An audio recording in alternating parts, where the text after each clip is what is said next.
اعوذ باللہ من الشیطان الرجیم بسم اللہ الرحمن الرحیم الحمد للہ رب العالمین والصلاة والسلام علی نبینا محمد وعلی آلہ وصحبہ اجمعین، اما بعد۔ آج اللہ کے فضل و کرم سے، اللہ کی توفیق سے ہم عمدۃ الاحکام کے ساتھ ہیں، اور حدیث جو آج ہم پڑھنے جا رہے ہیں وہ عمدۃ الاحکام میں ہے 251، اور یہ کتاب ہے کتاب البیوع، یعنی کہ مین کتاب کا نام ہے عمدۃ الاحکام، لیکن مین کتاب کے اندر جو کتابیں ہیں تو ان میں یہ کتاب ہے کتاب البیوع، اور یہ 7ویں کتاب ہے جو ہم پڑھ رہے ہیں۔ 251 نمبر حدیث میں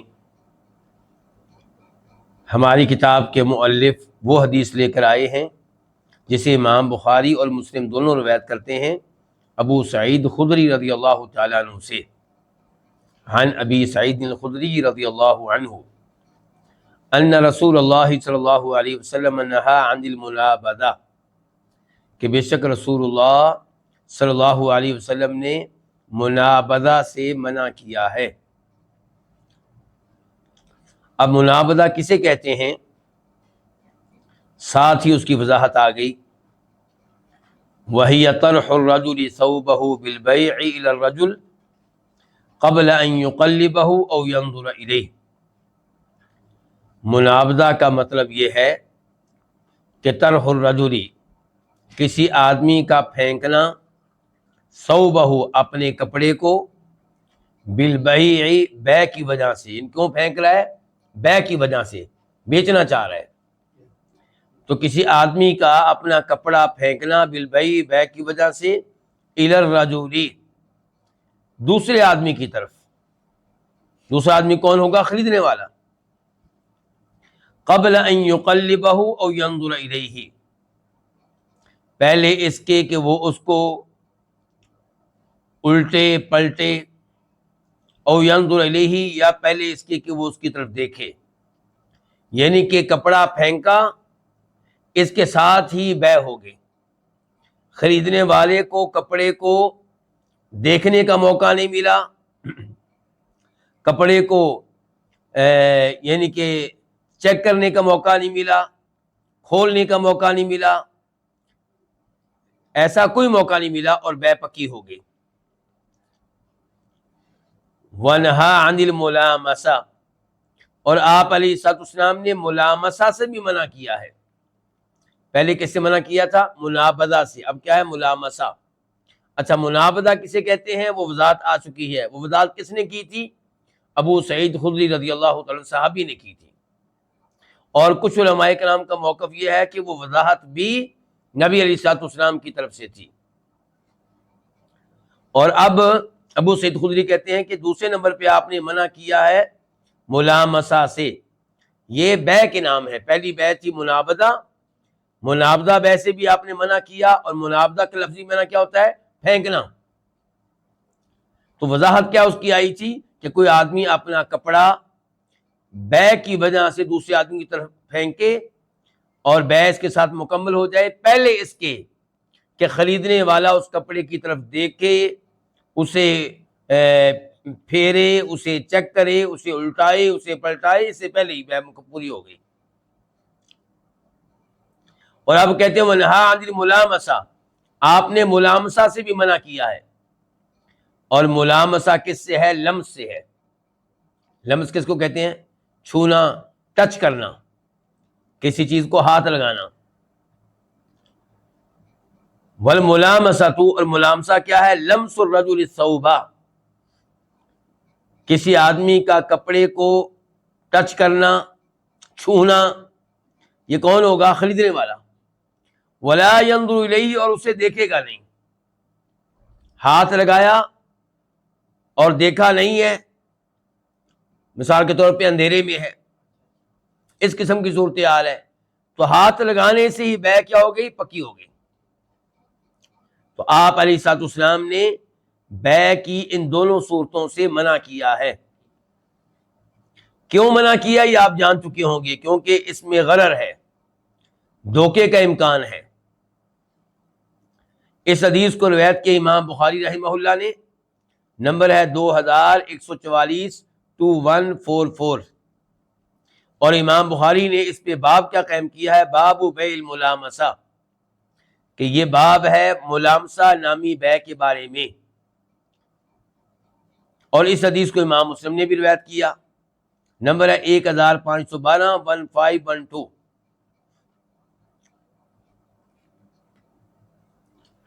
اب ہم دیکھتے ہیں کہ اس حدیث سے کیا کیا مسائل معلوم ہوئے۔ تو نمبر 1، آپ علیہ الصلوۃ والسلام نے منع کیا ہے بے ملامسہ سے، یہ پہلا مسئلہ ہمیں اس حدیث سے معلوم ہوا۔ بے ملامسہ کسے کہتے ہیں؟ اس کی کئی ایک وضاحتیں علماء کرام نے پیش کی ہیں، اور ان میں سے بہترین وضاحت وہ ہے جو اس حدیث میں آئی ہے کہ کوئی آدمی اپنا کپڑا یا کوئی بھی وہ چیز جس کو وہ بیچنا چاہتا ہے وہ پھینکے گا اس کی طرف جس نے خریدنی ہے، اور خریدنے والے کو اس چیز کو چیک کرنے کا، صحیح معنوں میں دیکھنے کا موقع نہیں ملے گا، اور بے پکی ہو جائے گی۔ چنانچہ امام شافعی بھی اس بے کی وضاحت میں کہتے ہیں کہ کوئی آدمی کپڑا لے کر آئے اور کپڑا طے ہو، کھلا ہوا نہ ہو، لپٹا ہوا ہو، یا پھر اندھیرا ہو، تو اب اس کو ہاتھ لگائے، کون ہاتھ لگا رہا ہے؟ خریدنے والا۔ تو اس کا ساتھی کہتا ہے، بیچنے والا کہتا ہے کہ میں نے آپ کو یہ کپڑا بیچ ڈالا اتنے پیسوں کے بدلے میں، شرط یہ ہے کہ ہاتھ لگانے سے ہی بے پکی ہو جائے گی۔ تو یہ وضاحت کس کی ہوگی؟ بے ملامسہ کی،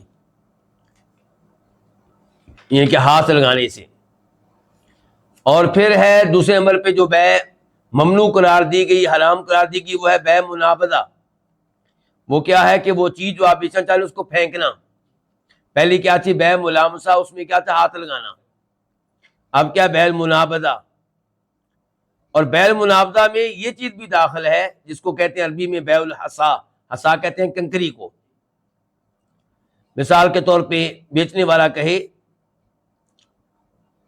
کہ یہ مختلف کپڑے پڑے ہوئے ہیں، اس پہ آپ کنکری پھینکیں یا میں پھینکتا ہوں، جس کپڑے پہ کنکری لگ گئی وہ کپڑا تمہیں خریدنا ہوگا اور قیمت یہ ہوگی۔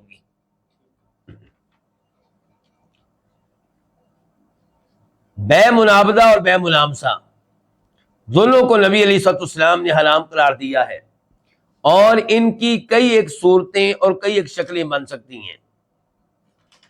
مثال کے طور پہ میں آپ کے سامنے اس کی چند صورتیں رکھنا چاہوں گا۔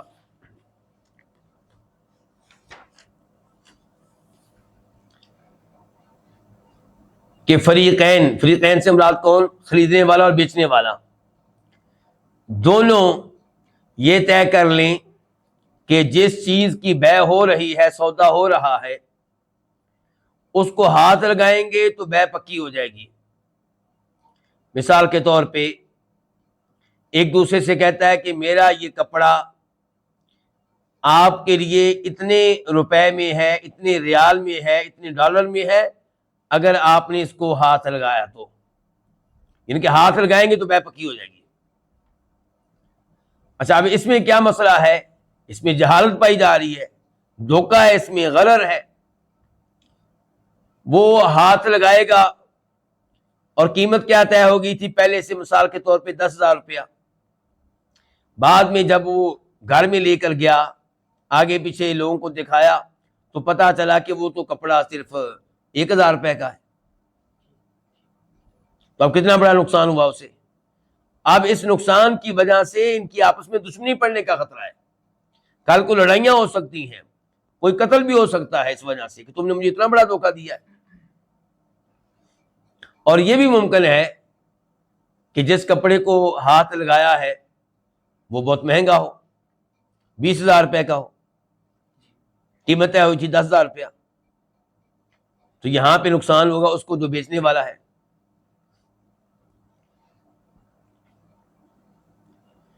تو یہی صورتحال کس کی ہے؟ بیع مناوضہ کی. بیع مناوضہ میں یہ بھی ہو سکتا ہے کہ دونوں کہتے ہیں ایک دوسرے کو کہ ادھر سے تم کپڑا پھینکو, ادھر سے میں پھینکتا ہوں, تو یہ آپس میں بیع ہو جائے گی, یعنی کہ پیسے نہیں دینے پڑیں گے کپڑا کپڑے کے بدلے میں, لیکن انداز کیا ہے کہ جو چاہو تم کپڑا پھینکو, جو چاہوں گا میں پھینکوں گا. اس کے ساتھ ہی بیع پکی ہو جائے گی اور آپس میں کوئی غور و فکر کرنے کا موقع نہیں ملے گا, بیع کو کینسل کرنے کا بھی موقع نہیں ملے گا. اور یہ بھی ممکن ہے کہ کپڑا پھینکنے کا عمل ایک آدمی کی طرف سے ہو, یہ بھی ممکن ہے. تو بہرحال یہاں پہ چونکہ غرر ہے, دھوکہ ہے, جہالت ہے, تو اس وجہ سے شریعت نے ایسی بیع سے منع کیا ہے جس میں ایک کو یا دونوں کو نقصان ہو. اس انداز اور نقصان اس انداز سے ہو کہ جہالت ہو اس میں یا غرر ہو. اچھا, وہ چیز جو بیچی جا رہی ہے اس کو ہاتھ لگانے کی یا اس کو پھینکنے کی, ایک شکل یہ ہو سکتی ہے کہ ہاتھ لگانے والا جو خریدنے والا ہے, اور ایسی جس کی طرف کوئی چیز پھینکی جا رہی ہے اور وہ خریدنے والا ہے, اس نے پہلے اس چیز کو اچھی طرح چیک کر لیا تھا, پھر طے یہ ہوا کہ اب جب تم اس کو ہاتھ لگاؤ گے یا جب میں پھینکوں گا تو بیع پکی ہو جائے گی, تو اس میں کوئی حرج نہیں ہے. یعنی کہ کپڑا وہ پہلے اچھی طرح چیک کر چکا ہے, اب طے یہ کیا ہے کہ بیع کب پکی ہوگی؟ جب تم نے اس کو اب دوبارہ ہاتھ لگایا تو. یا وہ کپڑا چیک کر چکا ہے اور بیچنے والا کہتا ہے کہ بیع کب پکی ہوگی؟ جب میں نے کپڑا تمہاری طرف پھینک دیا, تو اس میں انشاءاللہ کوئی حرج نہیں ہے. اس حدیث سے پتہ چلا کہ یہ دونوں جو بیع کی شکلیں تھیں, منابضہ اور ملامسہ, یہ دونوں درست نہیں ہیں اور یہ دونوں حرام ہیں, اور ایسی بیع جو ہے اس کو ختم کرنا ہوگا.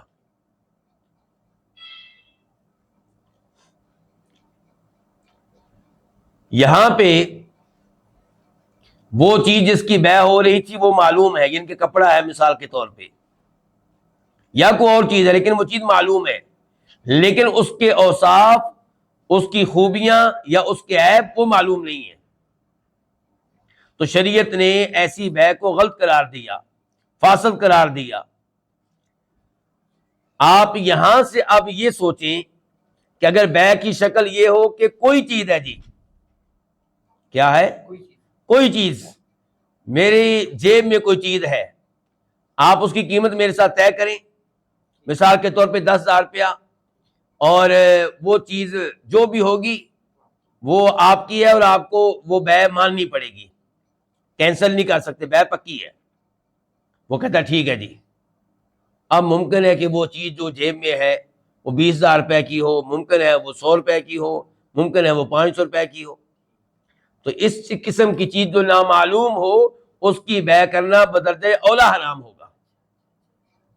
جب شریعت نے کپڑے وغیرہ کی بیع کو تب حرام قرار دیا جب یہ تو پتا ہے کہ وہ کپڑا ہے, لیکن یہ نہیں پتا کہ اس کی خوبیاں کیا ہیں یا اس کے عیب کیا ہیں. تو جب یہ بیع ہو کہ کوئی چیز ہے, جی اس سے آپ اندازہ لگا سکتے ہیں کہ وہ جو قسمت پوری ہوتی ہے یا اس قسم کی چیزیں ہوتی ہیں, عید وغیرہ پہ بکتی ہیں, آگے پیچھے شادی بیاہ کے موقع پہ بیچنے والے پہنچ جاتے ہیں, اور نوجوان جناب پیسے دے رہے ہوتے ہیں, اب پتہ نہیں ہوتا کوئی چیز نکلے گی کیا. مثال کے طور پہ پیکٹ ہے, بند ہے, 20-25 پیکٹ پڑے ہوئے ہیں, اور دکاندار بیچنے والا کہتا ہے کہ ہر پیکٹ 100 روپے کا ہے. آپ کی قسمت کو اس میں کیا نکلے گا؟ ہو سکتا ہے اس کے اندر چیز نکلے 50 روپے والی, ہو سکتا ہے نکلے 1,000 روپے والی, ہو سکتا ہے 10,000 روپے والی. تو یہ بیع بھی کیا ہے؟ حرام ہے.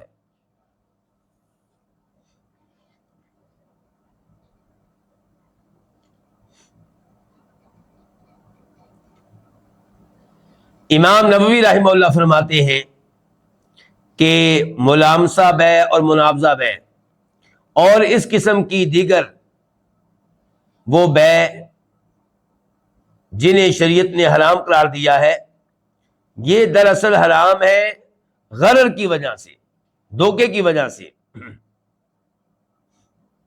اور پھر وہ کہتے ہیں کہ غرر والی بے کا ممنوع ہونا یہ شریعت کے اصولوں میں سے ایک عظیم اصول ہے، اور اس میں بہت سے مسائل داخل ہوتے ہیں۔ ہم ان مسائل کو شمار نہیں کر سکتے جو کس وجہ سے حرام ہے، غرر کی وجہ سے۔ بولیے کس کی وجہ سے حرام ہے؟ غرر کی وجہ سے۔ آئیے میں وہ بے جو غرر کی وجہ سے حرام ہے ان کی چند شکلیں آپ کے سامنے رکھتا ہوں۔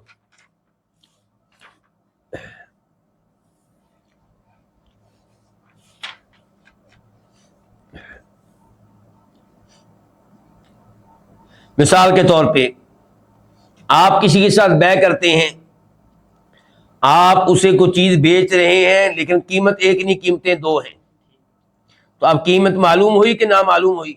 نامعلوم ہوئی، مجہول ہوئی، غرر ہے اس میں۔ مثال کے طور پہ آپ کہتے ہیں کہ یہ گاڑی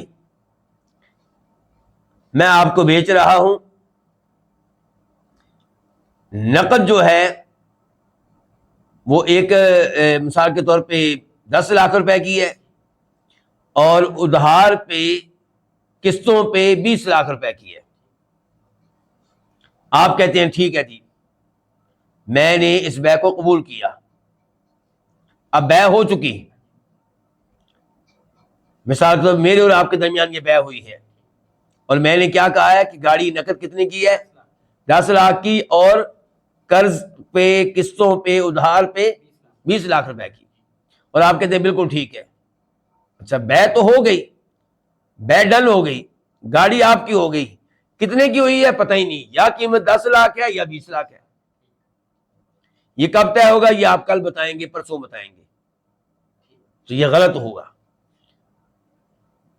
ہونا کیا یہ چاہیے تھا کہ اگر آپ کو نہیں پتا کہ آپ نقد میں خرید سکتے ہیں یا ادھار میں، تو آپ کہیں امید ہے کہ میں خریدوں گا، لیکن میں آپ کو 2 دن کے بعد بتاؤں گا۔ پھر جب بے پکی ہوگی تو ایک قیمت پہ ہوگی، 2 قیمتوں پہ نہیں۔ تو یہ 2 قیمتیں کیوں ممنوع ہیں؟ کیونکہ اس میں غرر ہے، دھوکے کا خطرہ ہے دوسرے کے لیے، اور جہالت ہے، پتہ ہی نہیں کہ کیا قیمت ہے۔ اور غرر کی یہ بھی شکل ہے، اس کی مثال پہلے بھی دے چکا ہوں، کہ وہ چیز جو بیچی جا رہی وہ معلوم ہی نہیں، بس میرے سامنے چند چیزیں پڑی ہوئی ہیں اور وہ بھی بند ہیں۔ میں کہتا ہوں کہ قیمت آپ میرے ساتھ طے کر لیں، مثال کے طور پہ قیمت طے کر لی میرے ساتھ، کیا 10,000 روپیہ، اور یہ 20 چیزیں ہیں، ان میں سے ایک چیز آپ کی ہوگی جس کو آپ ہاتھ لگائیں گے مثال کے طور پہ۔ اب وہ ہاتھ لگائے گا کسی چیز کو، ہو سکتا ہے اس کے اندر موبائل نکل آئے، کتنے کا؟ مثال کے طور پہ وہ 60,000 روپے کا، پیسے کتنے دیے؟ 10,000 روپیہ، اور ممکن ہے کہ اس میں سے کوئی 100 روپے کی چیز نکل آئے۔ تو یہ جو ہے کہ وہ چیز معلوم ہی نہیں ہے جو بیچی جا رہی ہے، تو یہ بھی غرر ہے، یہ بھی جہالت ہے، تو یہ بھی شریعت نے اس کو ممنوع قرار دیا ہے۔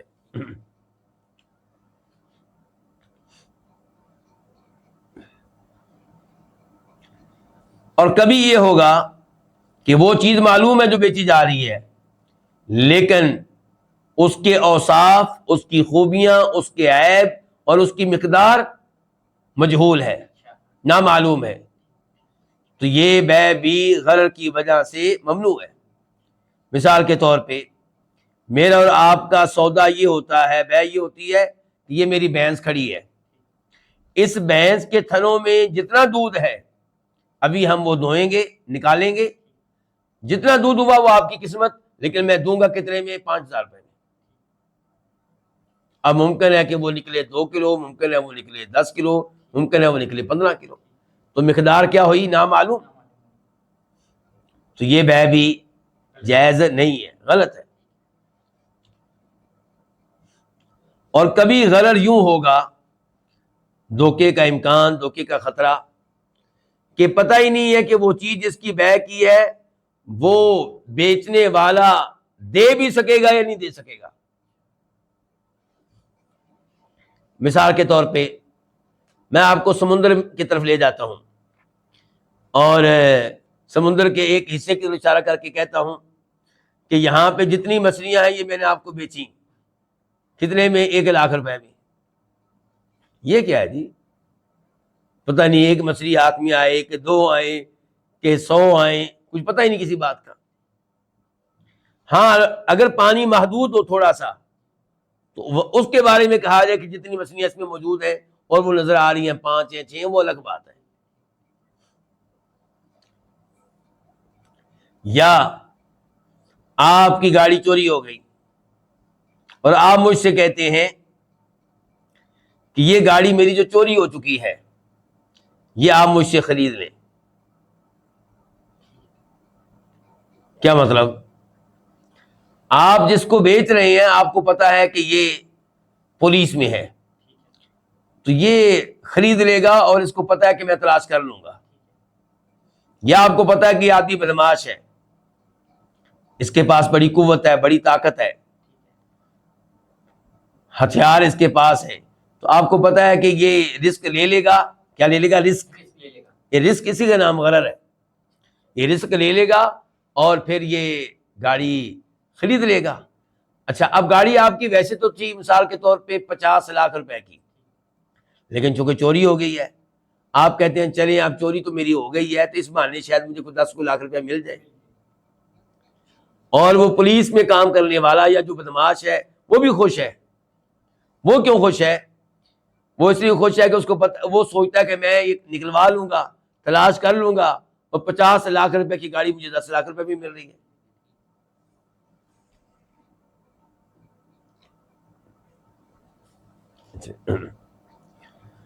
تو اب کیا ہوتا ہے کہ بے ہو جاتی ہے آپ لوگوں کی. اب پتہ نہیں گاڑی ملے گی کہ نہیں ملے گی. اگر مل گئی تو اس کا فائدہ ہے، اس کو 50,00,000 روپے ملیں گے. نہ ملی تو اس کا 10,00,000 روپے کا بھی نقصان ہو گیا. تو یہ بھی غرر ہے. تو ایسی بے کی بھی شریعت میں اجازت نہیں ہے. اس کی مثال آپ پلاٹ بھی لے سکتے ہیں. آپ کے پلاٹ پہ قبضہ ہو چکا ہے کس کا؟ بدماش کا. اچھا آپ یہ تو کر سکتے ہیں آپ رابطہ قائم کریں کسی اور بدماش سے اور اس سے کہیں کہ یہ قبضہ چھڑوا دو، میں تمہیں 5,00,000 روپیہ دوں گا. ٹھیک ہے، اس میں کوئی حرج نہیں. لیکن آپ اس سے کہیں کہ میں نے یہ پلاٹ آپ کو بیچا، خود آپ کی وہ دسترس میں نہیں ہے، خود آپ کی کنٹرول میں نہیں ہے، خود آپ کا قبضہ ہی نہیں، قبضہ کسی اور کا ہے.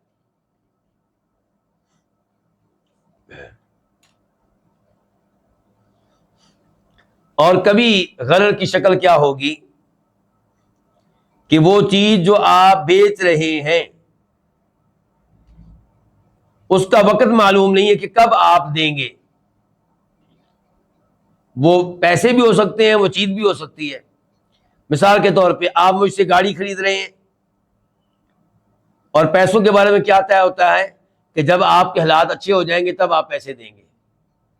کب اچھے ہوں گے جی؟ وہ تو جب بھی میں آپ سے پتہ کروں گا آپ کہیں گے میرے حالات اچھے نہیں ہیں اور فیصلہ یہ ہوا تھا کہ میرے حالات اچھے ہو جائیں. تو جھگڑے کا خطرہ ہے، غرر ہے اس میں. تو شریعت ایسی چیزوں کی اجازت نہیں دیتی اور یہ تمام پابندیاں لگا کر شریعت نے میرے اور آپ کو پریشان کیا ہے.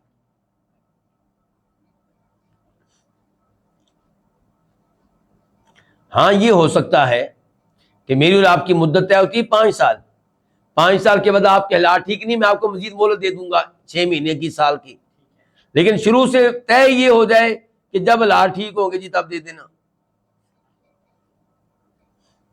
یا آپ کہتے ہیں جی میں نے آپ کو گاڑی بیچی 10,00,000 روپے میں، آپ 10,00,000 روپے مجھے دے دیں. گاڑی آپ کو کب ملے گی؟ جب میرے والد صاحب فوت ہوں گے، کیونکہ فی الحال ان کے کنٹرول میں ہے.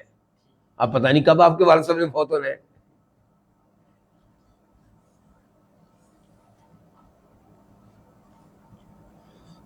تو یہ غرر کی کئی ایک صورتیں ہیں، کئی ایک شکلیں ہیں، تو یہ ممنوع ہیں. اور غرر کی شکلوں میں سے ایک شکل وہی ہے بیع الحصاتی، کنکری والی بے.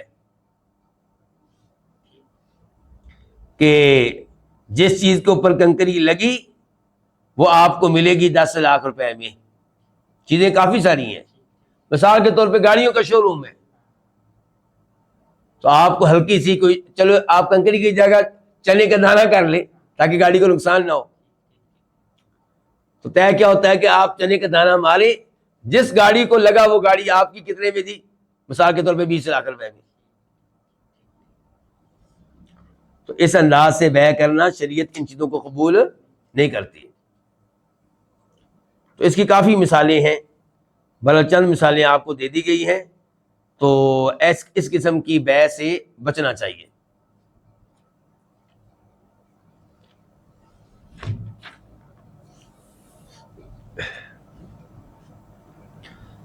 اب ہم پڑھنے لگے حدیث نمبر 252. راوی ہے اس کے ابو ہریرہ رضی اللہ تعالی عنہ کہ ان رسول اللہ صلی اللہ علیہ وسلم قال, کہ بے شک نبی علیہ الصلوۃ والسلام نے فرمایا, لا تلقوا الرکبان, کہ تم نہ ملو الرکبان, اونٹ کے سواروں سے, جو اونٹ پہ سوار ہیں ان سے جا کر نہ ملو. کیا مطلب ہے اس کا؟ لوگ آ رہے ہیں شہر میں اپنی چیزیں بیچنے کے لیے, تربوز کا مالک آ رہا ہے شہر میں تربوز بیچنے کے لیے مثال کے طور پہ, تو آپ اسے شہر سے باہر جا کر ملتے ہیں اور اس سے ریٹ طے کر لیتے ہیں اور آپ اس سے یعنی کہ وہ خرید لیتے ہیں. تو شریعت نے اس سے منع کیا ہے. فرمایا لا تلقوا الرکبان, کہ چیزیں بیچنے کے لیے جو آنے والے ہیں, اب چاہے وہ اونٹوں کے اوپر سوار ہو کر آئیں یا پیدل آئیں, جیسے بھی آئیں, فرمایا ان کو شہر سے باہر جا کر نہ ملو.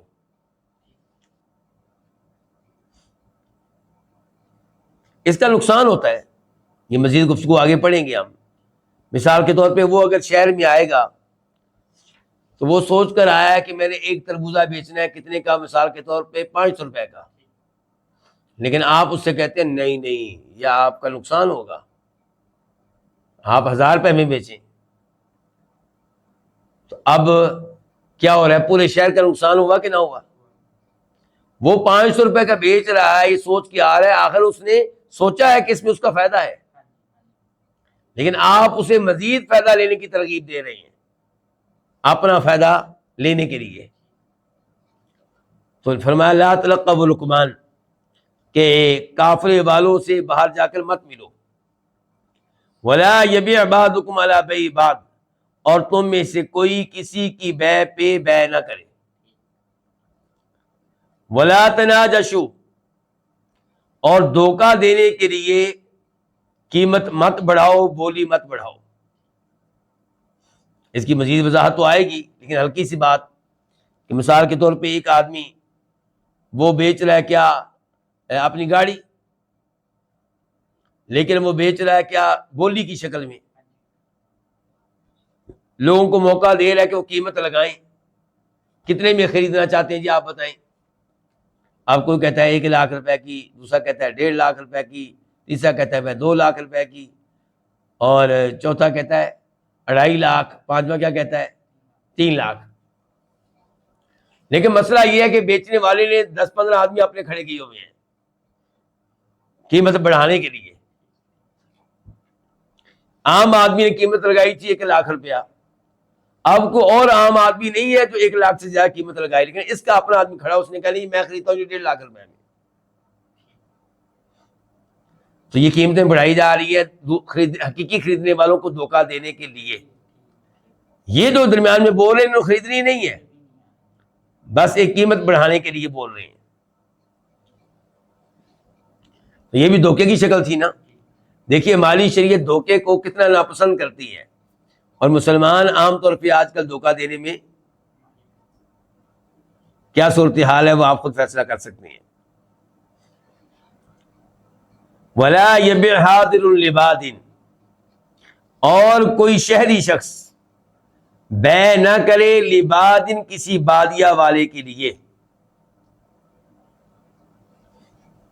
بادیہ صحراؤں میں رہنے والے لوگ، کچھ لوگ شہروں میں رہتے ہیں، کچھ لوگ گاؤں میں رہتے ہیں، ان کو بادیہ نہیں کہتے۔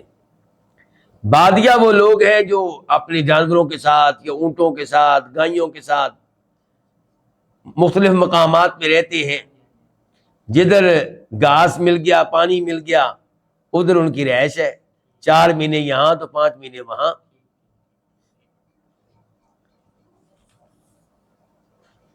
تو فرمایا کوئی بھی شہری کسی بادیہ والے کے لیے بیع نہ کرے، کیونکہ شہری اس کے لیے بیع کرے گا، اس کے لیے کوئی چیز خریدے گا یا اس کے لیے کوئی چیز بیچے گا تو یہ کام خراب کرے گا، جبکہ وہ سادہ لوگ ہیں، وہ کچھ چیز خریدیں گے بیچیں گے، صورتحال مختلف ہوگی۔ وَلَا تُصَرُّ الْغَنَمْ، اور بھیڑ بکریوں کا دودھ تھنوں میں مت روکو۔ الغنم بھیڑ بکریاں، ولا تسرو، اور ان کا دودھ تھنوں میں مت روکو۔ کیا مطلب؟ جب آپ گائے بیچنے لگے ہیں، بکری بیچنے لگے ہیں، بھینس بیچنے لگے ہیں، تو آپ نے اس کا دودھ 2-3 دن سے روکا ہوا ہے، دودھ نکال نہیں رہے آپ، تاکہ جب بیچوں تو اس کے تھن موٹے موٹے نظر آئیں، خریدنے والا سمجھے کہ بہت دودھ دیتی ہے یہ۔ تو فرمایا ولا تسر الغنم، بھیڑ بکریوں کا دودھ تھنوں میں مت روکو۔ ومن ابتاعها، اور جو ایسی بکری خرید لے، کون سی بکری؟ جس کا دودھ روکا ہوا تھا، فہو بخیر النظرین بعد ان یحلبها، تو اسے 2 چیزوں میں سے بہترین کا اختیار ہے۔ اس کا دودھ دو لینے کے بعد گھر میں گیا، دودھ نکالا، 1 دفعہ نکالا، 2 دفعہ نکالا، تو پتہ چل رہا ہے یہ تو کم ہونا شروع ہو گیا۔ فرمایا اب اس کو اختیار ہے، ان رضیہا امسکہا، اگر وہ اس بکری پہ راضی ہے، مطمئن ہے، خوش ہے، تو امسکا، اس کو اپنے پاس رکھ لے۔ وَإِن سَخِطَهَا، اور اگر اس کو ناپسند کرے تو ردہا، اس کو واپس کر دے۔ وَصَاعًا مِّن تَمْرٍ، اور ساتھ ہی واپس کرے کھجوروں کا 1 صاع، کیونکہ یہ بکری آپ کے پاس رہی ہے 1 دن، 2 دن، 3 دن، اور آپ اس کا دودھ پیتے رہے ہیں، تو اب آپ بکری واپس کریں، لیکن ساتھ ہی کھجوروں کا 1 صاع بھی واپس کریں۔ 1 صاع کتنا ہوتا ہے؟ تقریباً 2.5 کلو، تو 2.5 کلو کھجوریں بھی آپ نے واپس کرنی ہے۔ اس حدیث کو روایت کیا امام بخاری رحمہ اللہ نے، نمبر ہے 2150-2150، اور امام مسلم نے روایت کیا ہے اس کو، نمبر ہے 1515 وفی لفظ، اور اس حدیث کے متن میں ایک جگہ یہ آیا ہے کہ ہوا بالخیار ثلاثاً، کہ یہ خریدنے والے کو اختیار ہے ثلاثاً 3 دنوں میں، فیصلہ جو کرنا ہے وہ 3 دنوں سے کے اندر اندر کر لے۔ چوتھے دن کہے جی نہیں میں واپس کرنا چاہتا ہوں، نہیں اب نہیں۔ اب وہ جو مالک ہے جس نے بیچی تھی وہ اگر مانے گا تو ٹھیک ہے، ورنہ نہیں۔ لیکن پہلے دن، دوسرے دن اور تیسرے دن سے پہلے اگر آپ اس کو واپس کرتے ہیں تو آپ کو اختیار ہے، بالکل آپ واپس کر سکتے ہیں۔ تو فی لفظ، اور ایک اس حدیث کے الفاظ میں یہ بھی آیا کہ ہوا، کہ وہ کون؟ خریدنے والا، بالخیاری، اسے اختیار ہے بیع کو پکا کرنے کا یا ختم کرنے کا، یہ اختیار ہے ثلاثاً 3 دن۔ ان الفاظ کو روایت کیا امام مسلم نے، نمبر ہے 1524 1524۔ اس حدیث کی مزید وضاحت ہوگی، لیکن اس کے ساتھ ہی مؤلف ایک حدیث اور بھی لے کر آئے ہیں اور دونوں کی ایک ساتھ وضاحت کی ہے۔ اب حدیث کیا 253 راوی کون؟ عبداللہ ابن عباس رضی اللہ عنہما، نبی علیہ السلام کے چچا کے بیٹے، ہاشمی خاندان کے عظیم فرزند، آل بیت میں سے۔ وہ کہتے ہیں نہا رسول اللہ صلی اللہ علیہ وسلم ان تطلق الرکبان، آپ علیہ السلام نے منع کیا ہے اس بات سے کہ اونٹوں کے سواروں سے ملا جائے، یعنی کہ شہر سے باہر جا کر انہیں ملا جائے۔ وَأَن يَبِيعَ حَاضِرٌ لِبَادٍ، اور آپ نے اس بات سے بھی منع کیا ہے کہ شہری شخص بیع کرے لبادن، کسی بادیہ والے کے لیے۔ قال، راوی کہتے ہیں فقلت لابن عباس، میں نے عبداللہ ابن عباس سے کہا ما قوله حاضر لباد، اس کا کیا مطلب ہے کہ جو حاضر ہے وہ بات کے لیے، یعنی کہ جو شہری ہے وہ بادیہ والے کے لیے بیع نہ کرے؟ تو فرمایا لا یکون له سمسارا، عبداللہ ابن عباس نے کہا اس کا مطلب یہ ہے کہ اس کا ایجنٹ نہ بنے، کمیشن ایجنٹ نہ بنے، اس کا دلال نہ بنے، ان کے اجرت لے کر اس کے لیے بیع کرنے والا نہ بنے۔ مراد یہ ہے کہ فری میں اگر اس کی مدد کرنا چاہتا تو کر سکتا ہے، اپنا مالی فائدہ مقصود نہ ہو، اللہ سے اجر و ثواب لینے کے لیے اگر اس کی کوئی خیر خواہی کرنا چاہ رہا ہے تو پھر کر سکتا ہے، کوئی مسئلہ نہیں اس میں۔ اس حدیث کو روایت کی امام بخاری رحمہ اللہ نے، اور نمبر ہے صحیح بخاری میں اس کا 2158 اور امام بخاری نے اس پہ باب کیا قائم کیا ہے؟ باب هل یبیع حاضر لباد بغیر اجر، کیا شہری شخص بادیہ والے کے لیے بیع کر سکتا ہے بغیر کسی اجرت کے، مفت میں؟ وَهَلْ يُعِينُهُ وَيَنْصَحُهُ، کیا اس کی مدد کر سکتا ہے اور اس کو نصیحت کر سکتا ہے؟ پھر امام بخاری اس حدیث کو لے کر آئے، نمبر ہے 2274 اور اس بار عنوان کیا ہے، باب کیا ہے؟ باب اجر السمسرہ، دلالی کی اجرت کے بارے میں یہ باب ہے۔ کمیشن جو آپ لیتے ہیں کیا یہ جائز ہے یا جائز نہیں ہے، اس بارے میں باب ہے۔ اچھا، اس حدیث کا پہلا جملہ کیا تھا؟ لا تلقوا الرکبان، اور رکبان راکب کی جمع ہے، جو کیا ہو؟ سوار ہو، کسی سواری پہ سوار ہو، اس کو کیا کہیں گے؟ راکب اور رکبان۔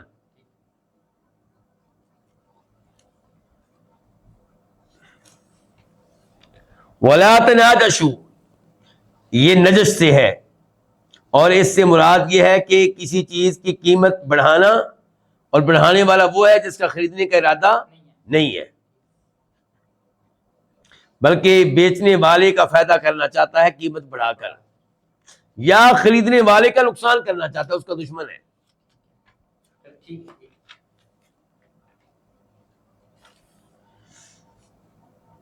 اور اس حدیث میں جملہ بھی ہے ولا یبیع حاضر لباد، فی الحال یعنی کہ آپ کو معنی مفہوم بتایا جا رہا ہے، ابھی تفصیل سے وضاحت نہیں کی جا رہی۔ تو حاضر سے مراد کون ہے؟ وہ جو شہر میں رہنے والا ہے، اور بادی سے مراد وہ جو بادیہ میں رہتے ہیں۔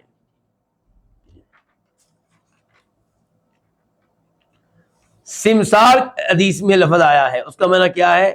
جو کسی اور کے لیے کوئی چیز بیچے یا خریدے، اس کو کیا کہیں گے؟ سمسار، اس کا ایجنٹ یا اس کا دلال کہہ لیں آپ۔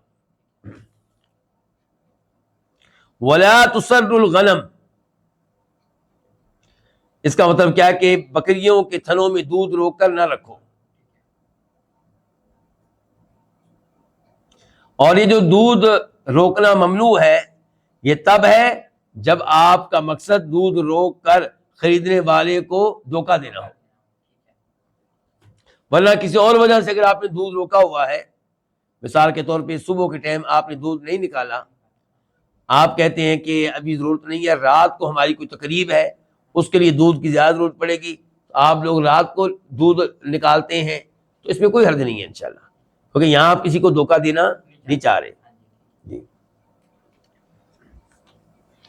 اب ان دو احادیث سے ہمیں کیا کیا مسائل معلوم ہوئے؟ نمبر 1 کہ ممنوع ہے کہ وہ آپ ان لوگوں سے شہر سے باہر جا کر ملے جو اپنا سامان لے کر شہر میں آ رہے ہیں تاکہ شہر میں بیچیں۔ جی ہاں، تو آپ ان سے ملیں اور ان سے خرید لیں، ان کے بازار میں آنے سے پہلے تو یہ ممنوع ہے، اور یہ جو ممنوع ہے مراد یہ کہ حرام ہے۔ کیا یہ حرام ہے؟ حکمت کیا ہے، کیوں یہ ممنوع ہے؟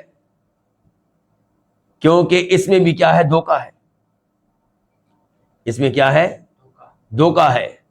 یہ جو باہر جا کر خرید رہا ہے یہ خرید لے گا بہت کم قیمت پہ اور شہر میں آ کے بیچے گا پھر دگنی قیمت پہ اور بہت زیادہ قیمت پہ.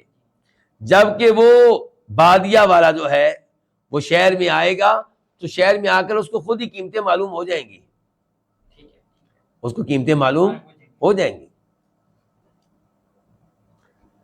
اس حدیث سے تیسرا مسئلہ ہمیں یہ معلوم ہوا کہ مسلمان کی بے پہ بے کرنا حرام ہے.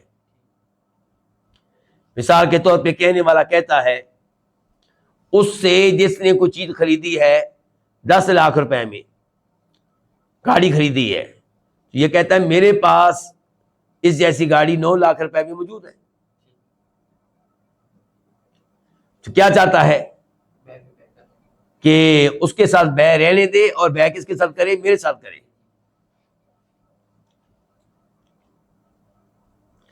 یہ جو ممنوع ہے، یہ جو حرام ہے، یہ کب تک حرام ہے؟ یہ حرام ہے جب تک کہ ان دو بے کرنے والوں کو بے کینسل کرنے کا اختیار ہے.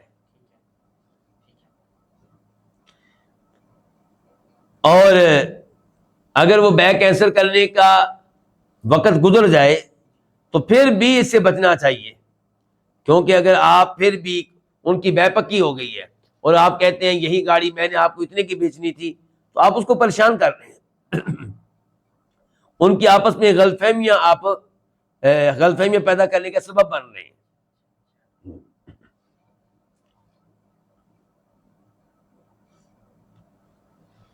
اسی طرح اپنے بھائی کے پیغام نکاح پہ کسی لڑکی کو پیغام نکاح بھیجنا وہ بھی حرام ہے. ایک لڑکے نے کسی گھر پیغام نکاح بھیجا ہوا ہے اور ان کی آپس میں گفتگو چل رہی ہے اور دونوں ایک دوسرے کی طرف کیا ہے؟ راغب ہیں. تو آپ اوپر سے پہنچ جاتے ہیں اور آپ بھی پیغام نکاح بھیج دیتے ہیں، تو یہ منع ہے، یہ منع ہے. یہی صورتحال ہے کوئی نوکری حاصل کرنے کی، جاب.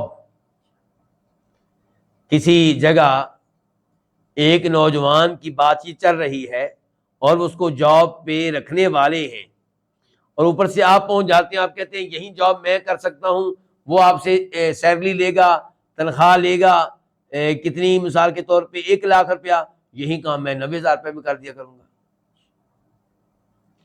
ایک یہ ہے کہ کمپنی نے خود کہا ہو کہ نوجوان درخواستیں دیں، تو اب تو سب کے لیے موقع ہے، ہر کوئی اپلائی کرے گا. ایک یہ ہے کہ کمپنی کی بات چیت ایک کے ساتھ چل رہی ہے اور بہت آگے بڑھ چکی ہے، اوپر سے آپ پہنچ جاتے ہیں، تو یہ کام بھی آپ کا ٹھیک نہیں ہے. اسی طرح یہ دیگر ٹھیکے وغیرہ، یہ کرائے پہ مکان دینا وغیرہ، یہ سب امور ایسے ہی ہیں. ایک آدمی کسی کو مکان کرائے پہ دینا چاہ رہا ہے، گھر جو کرائے پہ دینا چاہ رہا ہے رینٹ پہ، بات چیت ان کی چل رہی ہے اور رینٹ پہ لینے والا اتفاق کر چکا ہے کہ 40,000 روپے میں، تو آپ اس کو کہتے ہیں کہ میں اس سے بہتر گھر آپ کو دوں گا 30,000 روپے میں.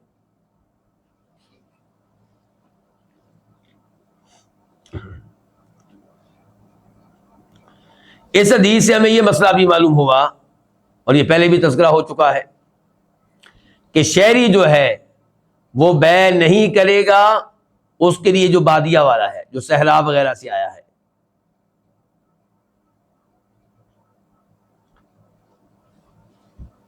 اور اس کی شکل کیا بنے گی کہ بادیہ والوں میں سے کوئی آیا ہے اپنا سامان لے کر جس کو وہ شہر میں بیچنا چاہ رہا ہے، تو کوئی اسے جا کر ملتا ہے اور اس سے کہتا ہے کہ یہ آپ کی بے میں کروں گا، آپ مجھے دلال رکھ لیں، مجھے کمیشن ایجنٹ رکھ لیں، تو یہ ممنوع ہے. لیکن اگر یہی فائدہ اس کا کوئی کرے فی سبیل اللہ تو یہ جائز ہے، کیونکہ اللہ کے نبی کا فرمان ہے الدین النصیحہ، دین ایک دوسرے کی خیر خواہی کرنے کا نام ہے.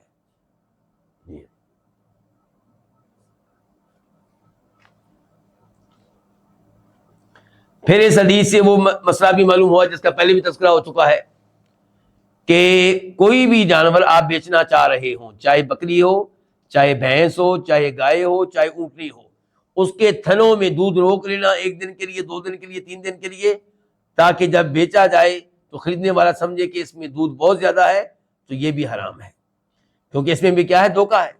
کس کو دھوکہ دیا جا رہا ہے؟ خریدنے والے کو۔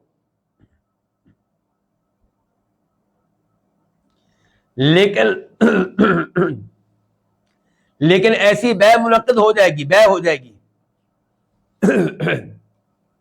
اسی لیے آپ نے کہا ہے نا کہ خریدنے والے کو اب اختیار ہے، جب وہ گھر میں جا کے دودھ اس کا نکالے گا، اب اس کو اختیار ہے، کینسل کرنا چاہے تو کینسل کر سکتا ہے 3 دنوں کے اندر اندر۔ اس کا مطلب یہ ہے کہ بیع ہو چکی ہے۔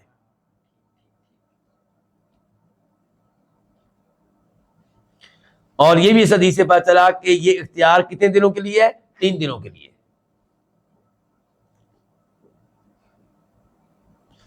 اس حدیث سے پتہ چلا کہ ہر وہ بیع جس میں دھوکہ ہو وہ کیا ہے؟ وہ حرام ہے، اور جس کو دھوکہ دیا گیا ہے اس کو اختیار ہے اس بیع کو کینسل کرنے کا یا کینسل نہ کرنے کا۔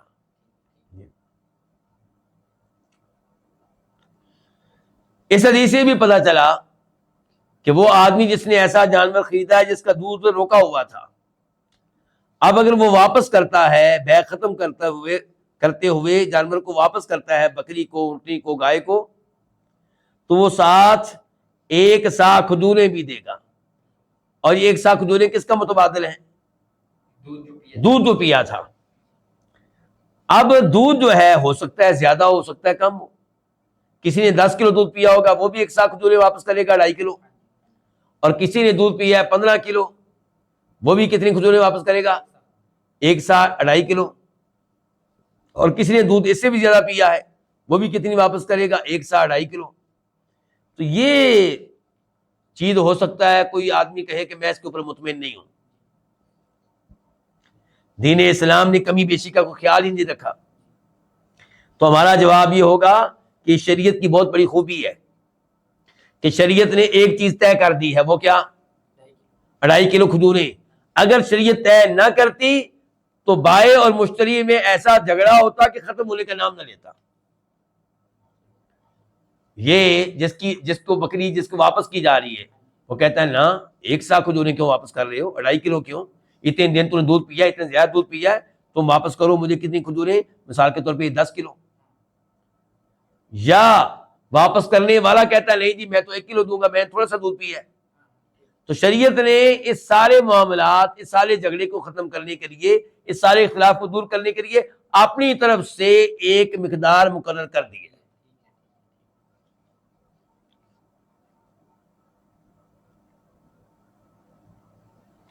اس حدیث سے بھی پتہ چلا، اور یہ پہلے بھی ذکر ہوا ہے لیکن پہلے میں ترجمہ کر رہا تھا، اب ہلکی کی وضاحت ہو رہی ہے۔ اس حدیث سے پتہ چلا کہ دھوکہ دینے کے لیے کسی چیز کی قیمت بڑھانا وہ کیا ہے؟ وہ حرام ہے۔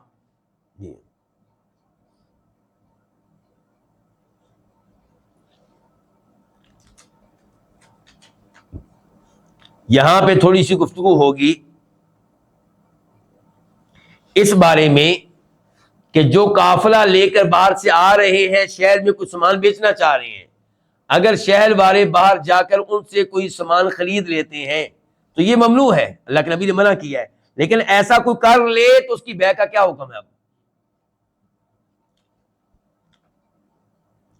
تو جواب یہ ہے کہ بیع ٹھیک ہے، وہ بیع ہم یہ نہیں کہیں گے کہ بیع ہوئی نہیں، بیع ہو گئی ہے۔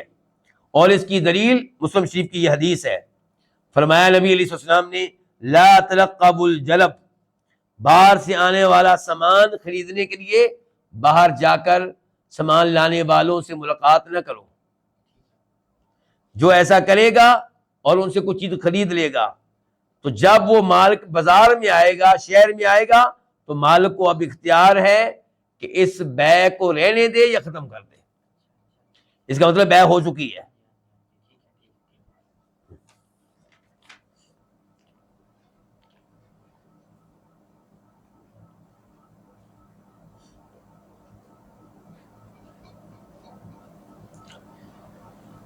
اب ہم آتے ہیں بیع کے اوپر، بیع کے بارے میں کہ کیا وہ ہو جاتی ہے کہ نہیں ہوتی ہے ممنوع؟ یہ ہم نے جان لیا کہ کیا ہے؟ ممنوع ہے. آپ کا کوئی بھائی بے کر رہا ہے، آپ اس کی بے پہ بے نہیں کر سکتے، لیکن اگر کوئی کر لے تو امام احمد اور ظاہری لوگ کہتے ہیں ایسی بے درست نہیں ہوگی، یہ بے کیا ہوگی؟ ختم کی جائے گی، یہ ہوئی نہیں ہے. جبکہ امام ابو حنیفہ، امام مالک، امام شافعی کہتے ہیں بے درست ہے، بے درست ہے، لیکن ایسی بے کرنی نہیں چاہیے. لیکن جو کر لے گا بے اس کی ٹھیک ہے، اگرچہ بے کرنے پہ اسے گناہ ملے گا. اب ہم آتے ہیں کہ اگر کوئی شہری بے کرتا ہے کس کی طرف سے؟ بادیہ والے کی طرف سے، تو یہ اس بے کا کیا حکم ہے؟ جمہور کا موقف یہ ہے کہ یہ بے بھی ٹھیک ہے کام حرام، یہ کام کرنا نہیں چاہیے تھا، لیکن اس نے کر لیا ہے تو بے جو ہے وہ کیا ہے؟ ٹھیک ہے. اب ہم آتے ہیں اس بے کی طرف کہ وہ جانور جس کا دودھ روکا گیا تھا، بے ہو گئی ہے، اب بے ٹھیک ہے یا ٹھیک نہیں ہے؟ یہ تو ہم پہلے جان چکے ہیں کہ بے تو ٹھیک ہے. جی اچھا، لیکن حدیث میں کیا آیا ہے کہ 1 سا کھجوریں آپ واپس کریں گے، یعنی کہ 2.5 کلو کھجوریں واپس کریں گے جانور واپس کرنے کے ساتھ ساتھ، کیونکہ آپ دودھ پیتے رہے ہیں. حنفی لوگ کہتے ہیں کہ نہیں، جانور واپس کرے گا اور ساتھ کھجوریں نہیں دے گا. کیوں؟ کیونکہ اگر وہ دودھ پیتا رہا ہے تو جانور کو چارہ بھی ڈالتا رہے. اب عقلی لحاظ سے ان کی بات کیا ہے؟ مضبوط ہے، لیکن یہ عقل استعمال کی جا رہی کس کے مقابلے میں؟ حدیث کے مقابلے میں. اسی لیے پھر حنفی بھائی ہمارے ناکام ہو جاتے ہیں.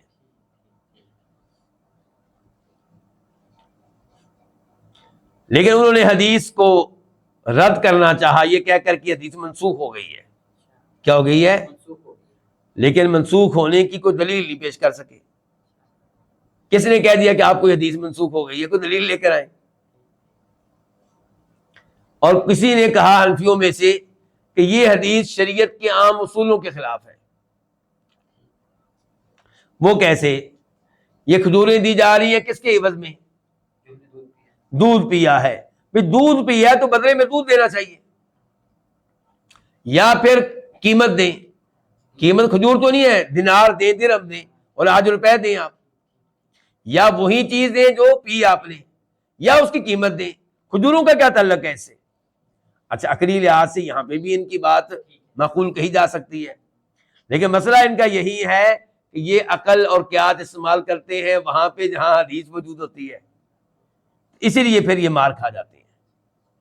امام خطابی کہتے ہیں والأصل ان الحدیث اذا ثبت عن رسول اللہ صلی اللہ علیہ وسلم وجب القول به. اصول یہ ہے کہ جب حدیث اللہ کے رسول سے ثابت ہو جائے تو اس کے مطابق اپنا عقیدہ رکھنا، موقف رکھنا یہ واجب ہے، اور وہ حدیث ایک اصول کی حیثیت رکھتی ہے. اس لیے اس حدیث کو کیا کیا جائے گا؟ لیا جائے گا، مانا جائے گا، اور اپنے قواعد اور اصولوں کو وہاں پہ نہیں چلائیں گے. یہیں پہ آج کے درس کا اختتام کرتے ہیں، اس دعا کے ساتھ کہ اللہ رب العزت ہمیں دین اسلام مزید سمجھنے کی توفیق دے، اور یہ بیع کے احکام بھی سمجھنے کی توفیق دے. وآخر دعوانا الحمدللہ رب العالمین.